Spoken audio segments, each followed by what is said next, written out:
नमस्कार। आज हम एक बहुत ही दिलचस्प किताब पर बात करने वाले हैं। डेविड गॉगिन्स की कैंट हर्ट मी। ये सिर्फ एक आत्मकथा नहीं है, बल्कि मैं कहूँगा ये मानसिक मजबूती और खुद पर काबू पाने का एक एक तरह का मैनुअल है। हमारे पास इस किताब के कुछ खास हिस्से हैं और आज हम कोशिश करेंगे कि गॉगिन्स के संघर्ष, उनकी जो असाधारण कामयाबियां हैं और उनकी सिखाई टेक्निक्स का सार समझ सकें। उनका एक बहुत पावरफुल मैसेज है कि दुनिया आपको तब तक चोट नहीं पहुंचा सकती जब तक आप खुद हार ना मान लें। इसी सोच के साथ चलिए शुरू करते हैं। हम्म, तो सबसे पहले अगर गॉगिन्स के शुरुआती जीवन को देखें, वो काफी दर्दनाक था। पिता का बर्ताव बहुत हिंसक था, रोजाना मारपिटाई होती थी। ऊपर से नस्लवाद और हर वक्त डर का माहौल। स्कूल में भी उन्हें काफी दिक्कतें थीं। लोग उन्हें बेवकूफ तक समझते थे।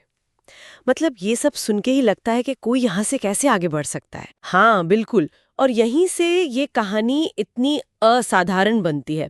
देखिए, ऐसी कठिन पृष्ठभूमि अक्सर इंसान को या तो पूरी तरह तोड़ देती है या फिर जैसा गॉगिन्स के साथ हुआ, फौलाद बना देती है।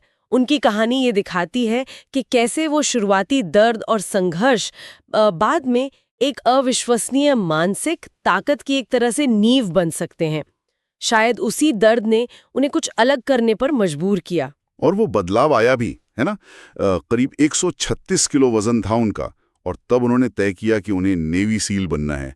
सुनने में ही एकदम नामुमकिन सा लगता है। बिल्कुल। पर उन्होंने कर दिखाया। सिर्फ 3 महीनों में 45 किलो से ज्यादा वजन कम किया और वो मुश्किल ट्रेनिंग पास की। और वो हेल वीक, वो भी एक बार नहीं, 3 बार। हाँ, और ये हेल वीक कोई मजाक नहीं है। ये हफ्ते भर चलती है, बिना सोए। शारीरिक और मानसिक टॉर्चर की हद होती है वो। ज्यादातर कैडेट्स इसे एक बार भी पूरा नहीं कर पाते, तो 3 बार करना, वो तो मतलब अविश्वसनीय है। और वो यही नहीं रुके। इसके बाद कई अल्ट्रा मैराथन दौड़े, जैसे वो 217 किलोमीटर वाली बैड वाटर रेस। और फिर वो पुलअप्स का वर्ल्ड रिकॉर्ड, 24 घंटे में 4030 पुलअप्स। ये कैसे मुमकिन है? हाँ, वो पुलअप्स रिकॉर्ड भी कमाल का है। हर बार जब उनका शरीर कहता होगा बस, उनका दिमाग क्या कहता था? हाँ, उनका दिमाग कहता था तुम अभी सिर्फ 40% पर हो। और यहीं पर गॉगिन्स का वो मशहूर 40% रूल सामने आता है। हाँ, ये 40% रूल। किताब में वो समझाते हैं कि जब हमें लगता है कि हम बिल्कुल थक गए हैं, हमारी हिम्मत जवाब दे गई है, तब असल में हमने अपनी क्षमता का सिर्फ 40% ही इस्तेमाल किया होता है। बाकी 60% अभी बाकी है, वो बस हमारी मानसिक दीवारों के पीछे है। उसे खोलने के लिए दिमागी ताकत चाहिए, शारीरिक नहीं। ये लड़ाई दिमाग की है। ये 40% वाला नियम ये सोचने पे मजबूर तो करता है, पर एक सवाल मन में आता है, क्या ये थोड़ा खतरनाक नहीं हो सकता? मतलब क्या लोग अपनी शारीरिक सीमाओं को नजरअंदाज करके खुद को चोट नहीं पहुंचा सकते इस चक्कर में? देखिए, ये सवाल बहुत वाजिब है। और गॉगिन्स का जो तरीका है वो वाकई एक्सट्रीम है, सबके लिए नहीं है शायद। इसीलिए किताब में वो कुछ और भी तरीके बताते हैं जिनसे दिमागी मजबूती धीरे धीरे बनाई जा सकती है। जैसे वो कहते हैं, हाँ। एक है कैलेस योर माइंड। कैलेस योर माइंड, इसका क्या मतलब है? इसका मतलब है जैसे मजदूर के हाथ रोज मेहनत करके सख्त, मतलब उनमें गट्ठे पड़ जाते हैं ना, हाँ हाँ। वैसे ही अपने दिमाग को भी जानबूझकर मुश्किलों का, दर्द का, असफलता का सामना करवाओ।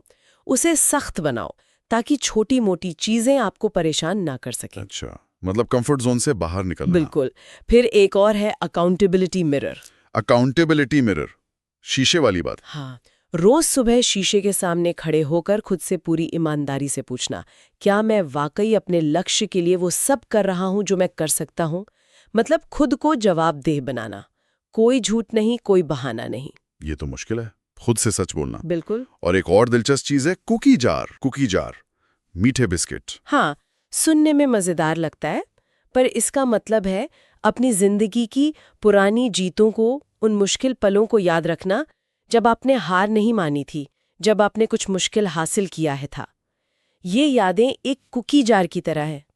जब भविष्य में मुश्किल आए तो इस जार से कुकी, यानी वो जीत की याद निकालो और उससे ताकत लो।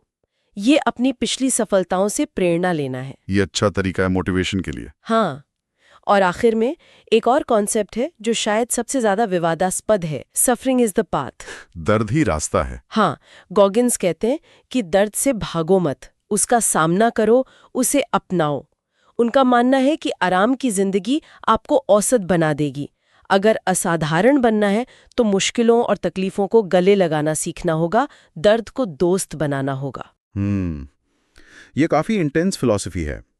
तो जाहिर है ये किताब उन लोगों के लिए बहुत प्रेरणा दे सकती है जो शायद आत्मविश्वास की कमी से जूझ रहे हैं, या जिनका अतीत मुश्किल रहा है, या जिनमें अनुशासन की कमी है, और जो अपने कंफर्ट जोन से बाहर निकलना चाहते हैं, उनके लिए तो ये कमाल की चीज़ हो सकती है। हाँ बिल्कुल, लेकिन ये समझना भी जरूरी है, जैसा आपने पहले पूछा था, कि ये अत्यधिक तीव्र मानसिकता शायद हर किसी के लिए व्यवहारिक न हो। कुछ लोग आलोचना भी करते हैं कि गॉगिन्स शायद दर्द का कुछ ज्यादा ही महिमा मंडन करते हैं। हाँ, ये भी एक पहलू है। लेकिन अगर इसे समझदारी से देखा जाए तो ये दर्द सहने की क्षमता बढ़ाने और खुद की असली सीमाओं को जानने का एक तरीका है। बेवजह खुद को तकलीफ देना मकसद नहीं है, संतुलन जरूरी है। तो अगर हम संक्षेप में कहें, कैंट हर्ट मी मानसिक दृढ़ता की ताकत और खुद पर अनुशासन के महत्व पर जोर देती है। ये दिखाती है कि इंसान अपनी सीमाओं को कितना ज्यादा आगे धकेल सकता है।